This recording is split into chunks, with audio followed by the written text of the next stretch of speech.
Signore e signori, buonasera. Welcome to New York University, Casa Italiana, zerilli-marimò, for this installment or episode of Le Conversazioni in New York. The subtitle of this series is Forgotten Gems. Antonio Monda has friends and colleagues to talk about films that have been ignored when they came out or were recognized and then disappeared from the public attention. And the Forgotten Gems started already, I think, 2 years ago. We had the first guest of this season was Stuart Klawans, and then Antonio decided to do a Dante choice.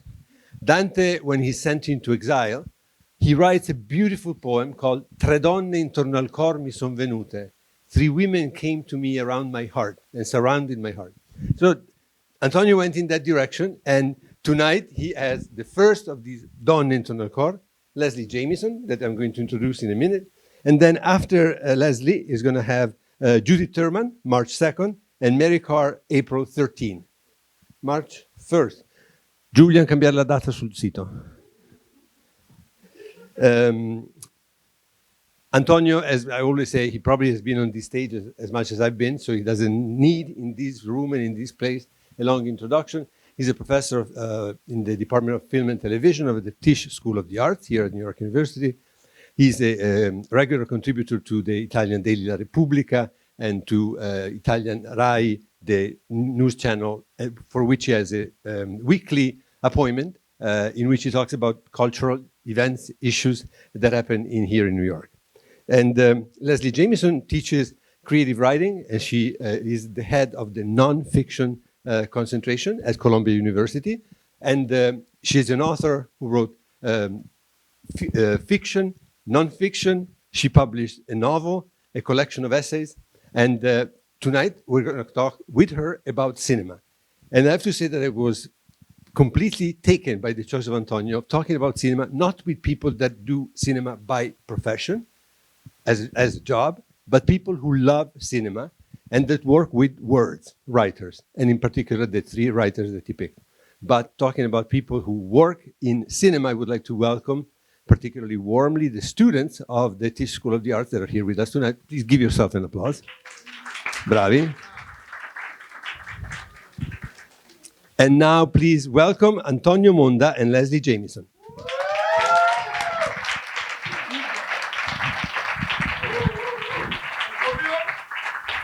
Buonasera, good evening. The films that Leslie picked and the films that I picked couldn't be more different. She picked 3 films directed by women. I picked 3 films directed by men. She picks 3 very low-budget films. I picked 3 very expensive films. I want to stop here because maybe it's time to start watching the clips and we can discuss and see if we are still friends at the end. Okay? We start with her choice. So the film is Wanda by Barbara Loden, 1970. Leslie. Yeah, first of all, it's great to be here. It's so fun to talk to you about pretty much everything, but especially films, and maybe nothing more fun than coming at them from different directions or even disagreeing. So I look forward to all of it. Wanda, which I imagine, a number of people in the room have seen, maybe some of you haven't. I love actually introducing it with this clip because to me it gets right to the heart of part of what's still, I think, kind of shocking about the film, which is how it dramatizes this refusal of the maternal role. So we see her here saying, I'm not going to fight for my children. We hear her described as, a negligent mother and, refusing to kind of defend herself or justify why she's that way or, and there's something, and then even just the way that it's her body in the room, that she's tentative, she's not claiming her place, she's got the rollers in her hair, she's smoking when she's not supposed to smoke. Like she's both passive and at the same time defying one of the most powerful cultural mandates we have for women, which is that they be good mothers and totally present mothers. And the scene, actually, the opening of the film, the way you first meet Wanda is you're in coal country, you're in this kind of dilapidated home. You hear a baby crying, and you see this woman on the couch not getting up to take care of the baby. And there's something actually so radical about just seeing a woman not getting up to take care of the baby. And here we see her sort of doubling down on that refusal.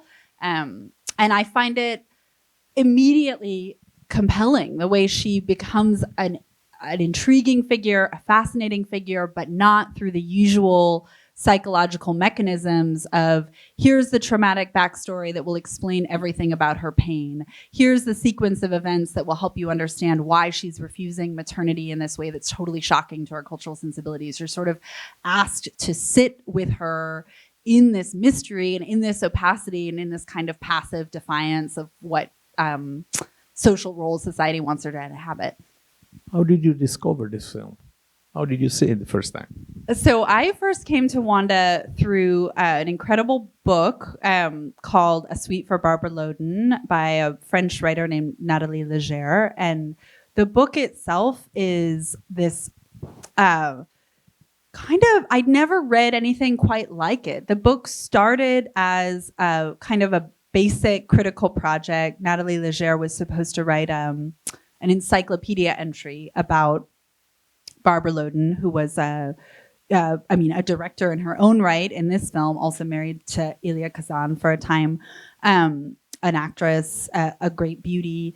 But Barbara Loden always had a sense of herself as invisible and kind of abject. And when she created the role Wanda, it was also a way of expressing something deep inside of her, this feeling of abjection, this feeling of worthlessness that she'd sort of been living with in her life. And she heard the story of a woman who was sentenced to time in prison for her involvement in a bank robbery and basically thanked the judge for sentencing her to imprisonment. And Barbara Loden thought, what kind of woman would be thankful for incarceration? What life would deliver her to that moment of gratitude? So Barbara Loden,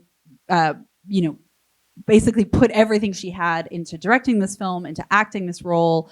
And Nathalie Leger in this book ends up using the figure of Barbara Loden to also express a number of things about her own feelings of abjection and ultimately her very fraught relationship with her mother. So there's this kind of Russian nesting doll effect where you have Barbara Loden expressing herself through the character of Wanda, and then Nathalie Leger expressing herself through the figure of Barbara Loden. So that book was how I initially came to the film and came to love it. Do you feel that the fact that she was married to Elia Kazan, a great master, played a role in this, directly or indirectly, artistically, I mean? To me, it's a very different film than his films, and I love that. I love that she was making the kind of art that was absolutely hers. It didn't belong to him. It wasn't in his shadow. And, part of what Nathalie Leger writes about in her kind of quest to find out more about Barbara Loden in the process of writing her book is she's trying to find archival materials. And when she contacts the curator of Elia Kazan's archives, they basically say, well, we don't have anything about her. Like, it's basically like she's completely kind of erased from the record of this like big, important man's life. So to me, I guess the role it plays in my love for Wanda, which is not exactly what you asked, but is kind of related to what you asked, is like, I love that this is hers. It's a film from the perspective of the woman who has been dismissed, overlooked, kind of put inside a role that didn't quite fit. And it's very much her voice and her making. The film is rightfully considered a classic now. But when it was released, actually, it didn't get good reviews, especially from women, from female critics. Pauline Kael wrote that she hated the film because, according to her, Wanda is stupid, is dumb. And also another film critic say basically the same. How do you read this? It's so funny you should ask that, because just today when I was thinking a little bit about these films and what I wanted to say about them and what we might talk about, I was reading the original 1971 review from the New York Times, which I actually wrote down some of the things that it said because I was so indignant about them. But he he calls her a small, a passive, rather stupid young woman. So the idea that emotional opacity and this kind of total inscrutability, which feels to me like this defining mystery of her character, and actually in a weird way, there's a kind of power in that refusal to play by the rules of like, I'm a woman, I'm supposed to make my emotions legible to you and kind of palatable to you on my face at all times. Anyway, that was read as like passive and stupid. And then at the end, you know, his whole idea is that once the film stops being this kind of ugly, in his eyes, character study of this mutely passive woman and becomes a little bit more of a heist movie. Eventually, Wanda gets involved in a bank robbery. She gets involved with a bank robber and becomes kind of a collaborator. He was like, at that point, it sort of picks up a little bit once it becomes an action movie, you know, and stops trying to be somehow psychological. But ultimately, the last line, he says, it's a small movie, fully aware of its limits, and within those limits, lovely. Which is about as condescending and kind of a gendered way, I think, as you could get about a film, right? Like within its limits, it's very tight limits artistically. It's lovely. You know, even the word lovely is so gender inflected there. But anyway, that sense of sort of being unwilling to get curious about the things that it was doing that were surprising or a little bit strange or uncomfortable or unsettling, and to kind of push those unsettling elements away rather than thinking about how might they ask us to think differently about psychology and how people do or don't make their psychology available to other people. Just an information for my students. This is her only film. She died a few years later of cancer, unfortunately. And her response to the reviewers was they're envious of the character. So let's see, my first choice is a Russian, actually a Georgian film by one of the great masters of the 20th century. Sergei Parajanov is the director. It was from Georgia, but from an Armenian family. A tragic life. He was jailed for 5 years and then again for 2 years because he was homosexual. And at the time in the Soviet Union, it was a crime. Still, you're right. It is not the Soviet Union, though. In Russia today, it's still a crime. It's true. And not only that, but his films, his marvelous films, were considered to be too far from socialist realism. So basically, they use his homosexuality also to condemn him for political reasons. Parajanov reinvented cinema. There is nothing near to novels in these films. It's much closer to music, or if you want, to poetry. And I'm sure you notice, I'm talking to my students, the camera never moves. It's always frontal, and everything is inside the frame. Everything moves inside the frame. It's very difficult to explain what this film is about, what is the story, but it follows a real character who lived in in the Middle Ages. And he was a troubadour, a man who was walking from village to village, narrating legends, myths, and a religion. And as you can imagine, talking about religion at the time was completely unkosher, let me put it this way. How did you discover this film? Did you? So, yeah, as I was just telling you before the event, one of the great gifts of doing this event with you was watching this film for the first time just last week. And I would be curious to know how you first came to it. But I was blown away. I mean, this clip contains one of the moments that I remember being absolutely stunned by visually when you see that rooftop covered with the books. The film is so sensual, like it feels sort of like medieval troubadour meets ASMR or something like that. It sounds like a strange reference, but I was thinking about the kind of sensory,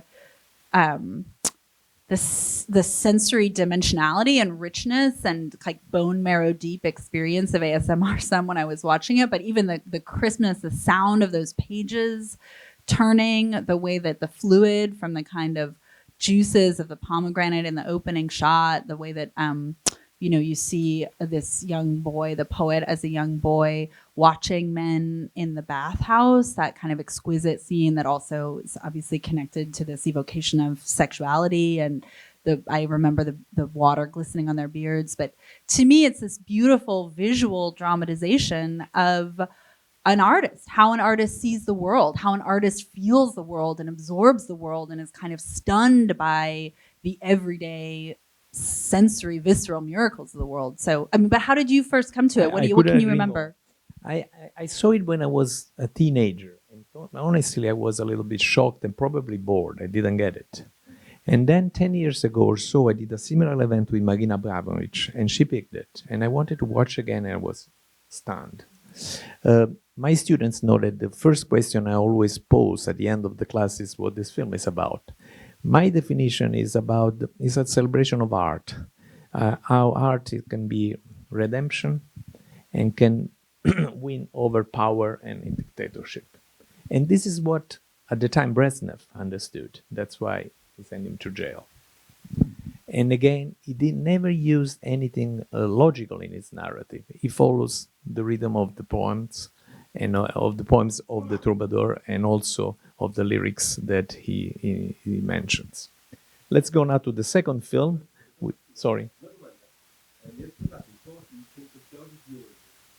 Sì. The question is about the Cento Chiodi, which is a film by Ermanno Olmi of 2006 or 7. Absolutely, yes. Although Cento Chiodi is a film about a character with Jesus, with Christ, and nothing like this is in this film.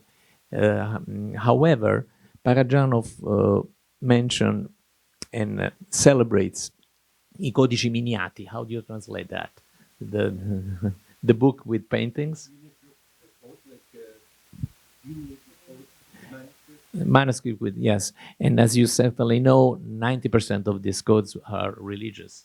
So I'm sure that Olmi knew very well this film.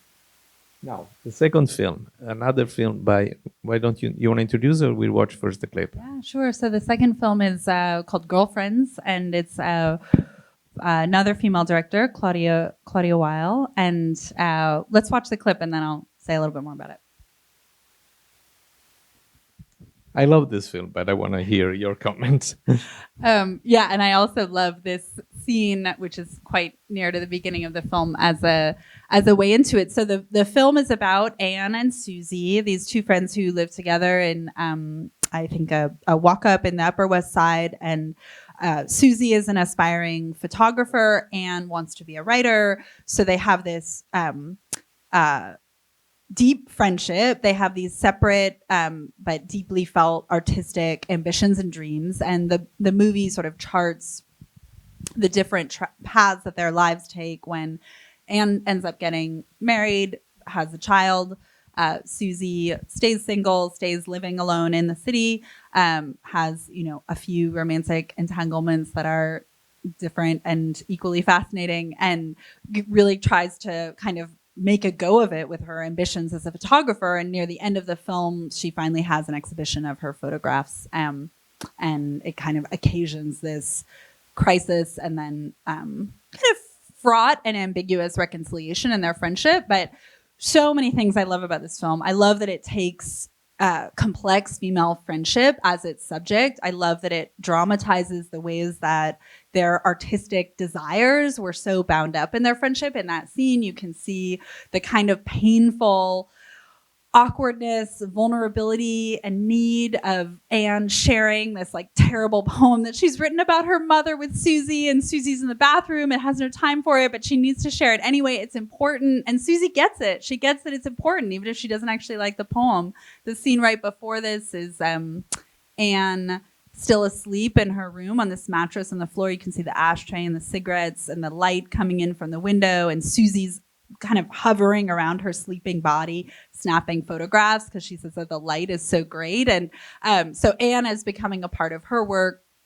Susie is becoming this kind of audience for Anne's work. So yes, it's about all the things. It's about what roles were available to women, how to be a female artist, how does having a kid get in the way of your art, but it's also about the ways that every single scene between these two friends, it kind of flickers back and forth between some kind of connection and some kind of misunderstanding or slight distance. And that's what intimacy is, right? It's not feeling perfectly connected at every moment. It's that kind of flickering back and forth. And I think that's one of the things that this film really captures. Differently from Wanda, it was well received. Not very well received, but in a decent way.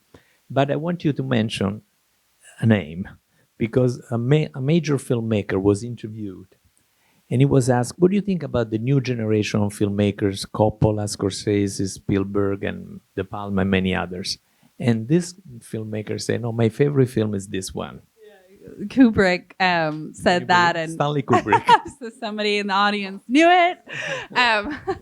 Yeah, I mean, I think it's great to ask Kubrick about these sort of accepted canonical greats, and it's so different from everything he did. Well, and this is true. I mean, you know, and speak to so many makers of art. This is one of the things that's fantastic about art makers is they love art that's so different from what they make. In the same way that people love art that's quite different from what they've lived. You don't just have to love one kind of art. You can love many kinds of art. You can make certain things and have a like voracious appetite for all the other kinds of things that people can make. So, you know, I love that Kubrick said that. And I also love that this film had to battle against all kinds of rejection. I mean, we were talking a little bit about rejection just before the event, but, you know, so I teach up at Columbia and am constantly talking to my students about rejection as this like necessary part of the creative life. They think that, you know, I don't get rejected anymore, but of course I do get rejected all the time. Claudia Weill, when she was making this film, I think got like a $10,000 grant to make, you know, to work with the screenwriter she was collaborating with, and they made the first 30 minutes of the film, which ultimately was shrunk down. It's not the first 30 minutes of the finished film, but they basically made up until the point that Anne tells Susie that she's getting married. That was all they had the budget to make, but she wanted to know what happened to Susie after that. She was interested in the rest of this character's story, so she hustled, got more grants, got enough to make the rest of the film, and then it basically got rejected from everywhere. It got rejected from every festival. It got rejected from the New York Festival. She eventually like slipped it into the hands of somebody at Cannes who liked it enough to feature it there. But even after that, she still had trouble. She still got rejected from the New York Festival. She still had trouble finding an American distributor. So to me, it's like, I eat that. I like breathe that like oxygen, stories of other people's rejection, because it's like you just have to believe in the thing that you're making. I don't want to shrink Kubrick comments because it definitely meant it, but it's important to put it in context because at the time he had just finished Barry Lyndon, which I think is a masterpiece, but is by far his most expensive film. And he was looking for something of this kind of budget, you know. This cost at the end $80,000. 80,000. And in the first film, Wanda, 100,000. And the next film that she picked, 30,000. Now let's go to a big budget film, one of the most expensive film ever made in Italy. It always moves me, this sequence. I think it's important to say for non-Italians that the two small men speak Neapolitan while the very tall woman speaks Venetian. And this explains the line at the end, sings a song from your place that reminds me my place. Where should I start? Fellini had just won his 4th Oscar with Amarcord. He will win another Oscar at the end of his career, an honorary Oscar. And Amarcord is one of his greatest successes, even commercially. So he was given carte blanche to do whatever he wanted, and he always had in mind to do a Casanova film. But he went immediately over budget, and he lost his producer, who was Dino De Laurentiis. As you know, Dino De Laurentiis produced 2 of his masterpieces, La Strada and Nights of Cabiria. Then for some crazy reason decided not to make La Dolce Vita, and he repented, of course, and he hired him to do Casanova. But after 2 weeks, they had a big fight.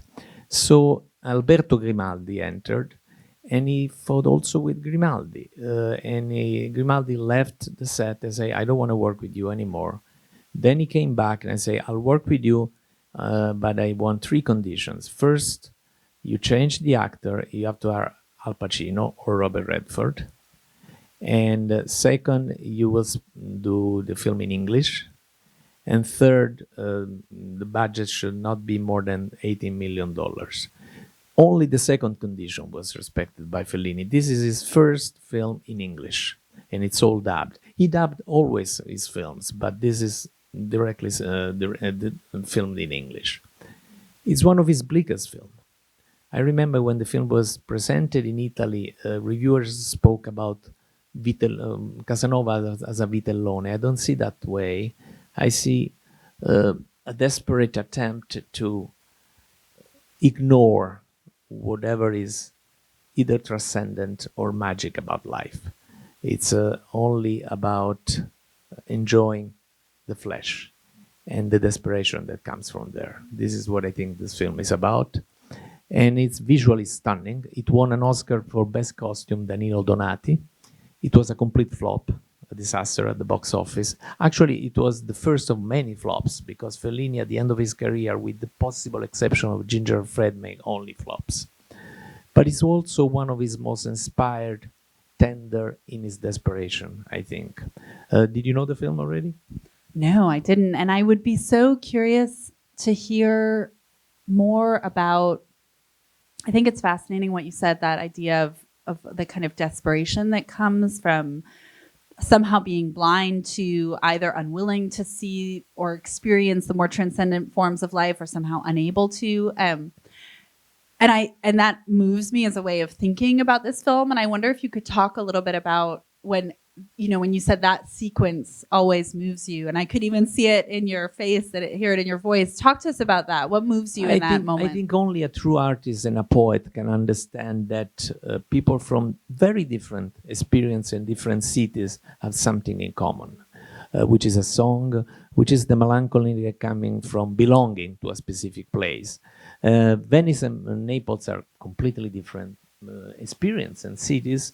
However, he understands how can we find always something which is universal.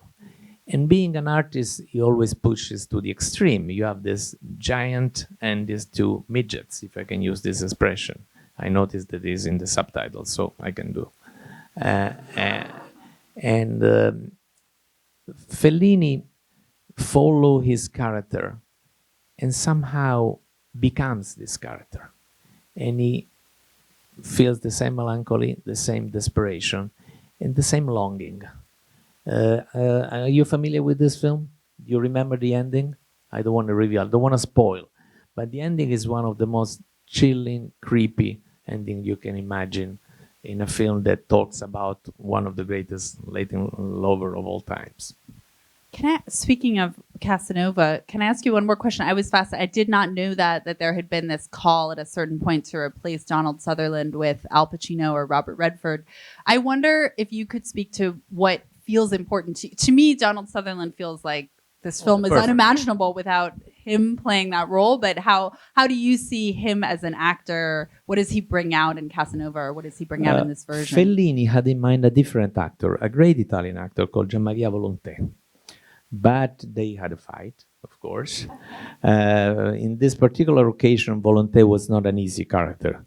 Was a fantastic actor. But then when Grimaldi took over, I say, I need an international name. Even with you, Federico Fellini, even with you after the fourth Oscar, I need a big star. Let's be honest, Sutherland is a magnificent actor, but was never a real star. Redford is a star, Pacino is a star. Sutherland was the compromise that Fellini did. And the reason why he picked him, this is a quote, he has the eyes of an onanist. You feel that he just masturbated. This is what Fellini said. And you can imagine how happy was the producer. Receive such a compliment someday, yeah. Let's go to your third choice. Before you say something about the film, it's important to check the name of this director, Lizzie Borden. Maybe you should explain who is the real Lizzie Borden. Yeah, I actually can't remember what her name was, but she did choose at a very young age, I think like 11 or something like that. She changed her name to this killer. She picked the name of a serial killer. So that's Lizzie Borden. Yeah, I actually looked that up because this time around when I was watching it, I was like, I was like, was this just a coincidence that this director's name is also the name of the serial killer? But it's not a coincidence, and I think it's kind of fascinating to imagine the psychology of this 11-year-old child who wants to claim this name for herself. Yeah, so it's a 1983 film. The situation of the film is it's this kind of alternate dystopian reality. It's a version of New York City in the 80s, but inside of this alternate history, where it's 10 years after the so-called War of Liberation, in which a social democracy was installed that was sort of promising to liberate the people, get rid of inequality, grant rights to women, and all of these promises aren't coming true. So in this moment, we sort of track these two revolutionary radio stations, Phoenix Radio that we heard a little bit of here with its central personality, Honey, and Radio Ragazza with this woman named Isabel, who's this kind of pixie-haired punk who's always rapping as she delivers her kind of messages to the people. And the film tracks this revolutionary group called the Women's Army, led by this woman named Adelaide Norris, who is basically they're taking women's issues into their own hands. So, you know, there's this kind of incredible scene where there's an attempted rape on the streets, and all of a sudden, all these women on bicycles, you hear these whistles in the air, and then these women on bicycles descend to kind of stop the perpetrator. Eventually, there's also, I mean, sadly, the probably the group that I would be forced, in all honesty, to identify most with in the group is this sort of band of 3 white women who run a so-called revolutionary newspaper that's actually just kind of a mouthpiece for the state. And they're basically like unwilling to see the revolutionary work, or unable to see the revolutionary work that needs to happen until the leader of the Women's Army, Adelaide Norris, is basically killed in police custody, and it's called a suicide in the news. And that's when these kind of like white ladies who are really behind the curve in terms of their awareness of what's happening start to see, you know, how much is broken about the state they live in. But what I love about this part that you showed is actually there aren't that many scenes in this film of pleasure. Like, it's a very explicitly political movie. It's this my partner called it a work of speculative documentary, which is to say it has this really documentary texture, but it's, you know, an alternate reality, but it's composed of, you know, news footage, these little clips here in this moment where you see the people dancing on the street. It's like this handheld vantage point that's at this kind of awkward angle looking up at them. But I actually like that there are a few scenes where there is some kind of pleasure. These people dancing on the street. There's one moment, I think the only moment in the film of like sexual pleasure of any kind is Adelaide Norris, who's like a queer woman, the head of the Women's Army, but it's surveillance footage. It's surveillance footage of her having a tryst with her female lover. So it's like sexuality sort of, we're only getting access to it through the kind of like surveillance eyes of the state. But I liked seeing this kind of shot of beauty, this kind of vision of, okay, what's like the freedom we're fighting for. The film was made for only $30,000. And it became a cult, you know, favorite. And she was hired by, I think, 20th Century Fox to direct a bigger budget movie, I think for $6 million. But it never happened because, you know, her personality was not exactly kosher for Hollywood. And then she became a script doctor, which is very surprising. I'm surprised that in Hollywood they would have her doctoring or the scripts. Do you like also her other film, Girl? What's the name? Crime Girl. I've only seen this one. What are your thoughts on? This is much better, much stronger. It's totally guerrilla filmmaking, totally, you know, in your face, but it's what she wanted, and it works. It's a radical filmmaking. She doesn't pretend to be an artist, but she's interesting also because of that. You know, she wants to, it's like a manifesto more than a dystopian manifesto. But to be honest, among the 3 that you picked, the first one is by far my favorite, Wanda.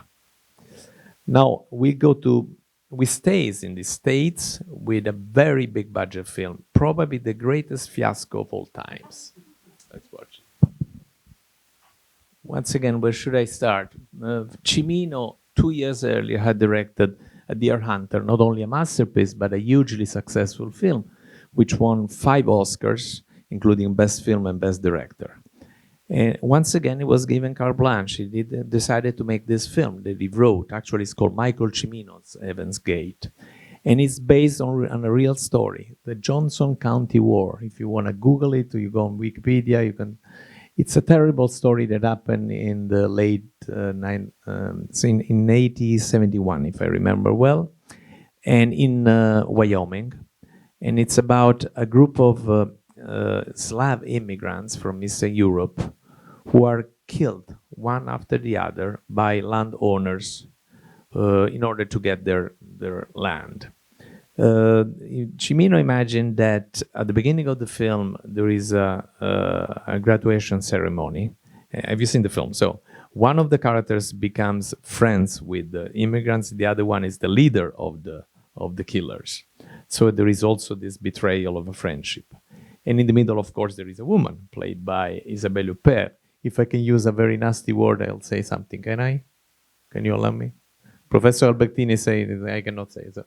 Okay, there is a book on which I recommend you to read called Final Cut, because Cimino, after The Deer Hunter, was given the final cut. Final cut is the possibility of directs and edits the film exactly the way you want. Nobody can touch it. And this was the beginning of the disaster, because the film was budgeted for $7 million. It cost $41 million in 1980, which is 220, I think, today. And it made $2 million. This is how big the disaster. So, because he had final cut. And among many things, he had cast approval. The producer couldn't say anything. And in this book called Final Cut, the subtitle is The Making of the Heaven's Gate, the Unmaking of United Artists, because United Artists went bankrupt after this film. It's the first time ever in the history of Hollywood. The second chapter has this title. I'm sorry, Professor Albertini. Okay, I'm quoting. Who the fuck is Isabelle Huppert? This is the title. Because the producer wanted Jane Fonda for the role. And Cimino insisted to have Huppert. And he was right. First, because she's an incredible actress. Second, she's expected for the role. By the way, she plays a French woman. And this is the way he was facing and fighting the producers. But what do I like about this scene? I always like filmmakers. A week ago, I think we watched together with Alone in class, when great filmmakers stop the narrative and enjoy. And they start dancing with their characters. And they start having fun.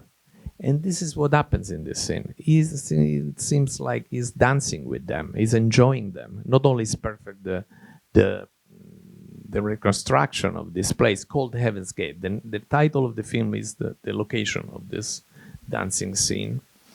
And I always believe that the real protagonist of this scene is the stove in the center. And there is another thing, is all these characters will be killed at the end of the film. So it's the last moment of joy, but of pure joy. And he shares that. He's able to deliver and also share. Among the many things that he made, he forced the producer to cast Chris Christopherson. To be honest, not so great as Isabelle Huppert. They wanted, once again, Robert Redford. And there is Jeff Bridges, is a minor role, but he's fantastic. He's a great actor. And the film was shot in Casper, Wyoming, and he built entirely the village, entirely. So this is how crazy. There is a lot of hubris, of course. There is a lot of craziness, but I think it's a flawed masterpiece. Yeah, well, that's one of the things that I wanted to ask you about this film, or how you feel about this film. Say more about both the ways in which it is both a masterpiece and flawed, and also maybe a little bit about what moves you about a piece of art that feels ambitious and that it has failed in some way in its ambitions, but is still what's worthwhile about engaging with that great failure? Okay, first of all, let me tell you one important thing. The film is flawed, and I'll tell you in a second why. But the real reason why this film failed at the box office, interestingly enough, here, because in Europe it's considered a cult, if not a masterpiece, especially in France, I must say, is because what it says, that this country, the roots of this country are full of blood. And nobody wants to hear this. Every filmmaker who tried to do so failed. Think of Gangs of New York, not Scorsese's best, but basically says the same thing, a total disaster at the box office. Every time you say that the beginning of this extraordinary country is made through sufferance, abuse, blood, in one word, you're bound to disaster. Why is flawed? Again, there is a lot of hubris. There are scenes where he wants to be so realistic that instead of having the mixing engineer working in order to have all the sounds comprehensible by the audience, he puts everything together like in reality, and you don't hear. You cannot listen to what they're saying. They say, I want this because the reality is like this, and it's crazy. There are also a couple of moments in the script that are a little bit wooden and not. Cimino, I had the privilege of knowing him, was extremely talented, but also very self-conscious. He didn't want collaborators. He wanted only yes men or yes women around him.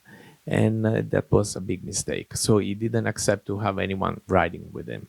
So the script is not so good.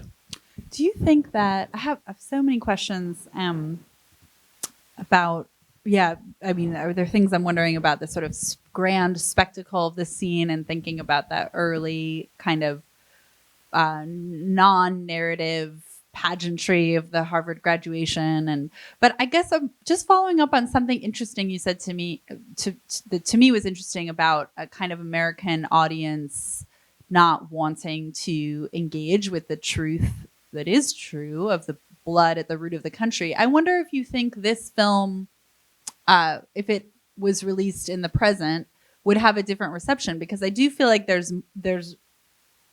are a lot of narratives in circulation, I think, that are really acknowledging how entwined this country is with intense violence. Not in Hollywood. Not in Hollywood. First of all, today it would cost $210 million, which is obscene. Second, what you said, it's true for independents, for smaller films or smaller novels, or novels, not for Hollywood. And you mentioned the opening scene, which is also fantastic. It's the Harvard graduation. Let me tell you how crazy he was. He couldn't find in Harvard a big oak, a big tree, because he wanted to have all his actors dancing the blue Danube waltz around this tree. So there is not such a tree in Harvard. What he did is he had a tree coming, an oak, a huge, gigantic, 500 years old tree coming from England. This is how he spent his money, basically killing the tree, by the way, and just for the scene. Not only that, the scene is fantastic, but you have 300, 400 people dancing the waltz, all the women in white, all the men in black. And for artistic reason, I'm not a musician, but I think the waltz is 2/4, the rhythm. He forced them to dance in 3/4. Don't ask me why, and which make them going much faster. And he had oxygen all around the set, like 400, 500, I don't know, tanks of oxygen. This is how we spent 34. I'm sorry? No, because at the end they were breathing. They were so tired they were forced to take oxygen. So the man was complicated, to use a euphemism. He was hugely talented, My opinion is that he was the most talented in his generation, but also the craziest, the wildest, and the most impossible. And when I say the most talented, I mean compared to all the names that we all know.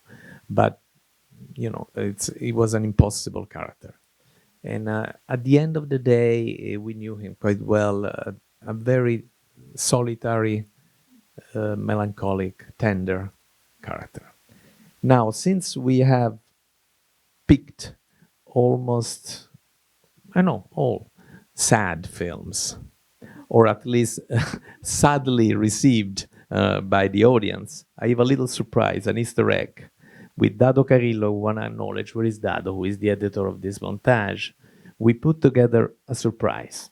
A 1-minute sequence of my favorite comic film. Let's try to end with a laughter. See you on March with Judith Thurman.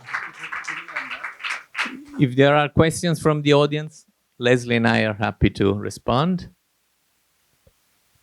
No questions. It means you're happy, I hope. So thank you, Leslie. Thank you so much. See you on March. Thank you all again here. And that's the correct date, March 1st with Judith Thurman.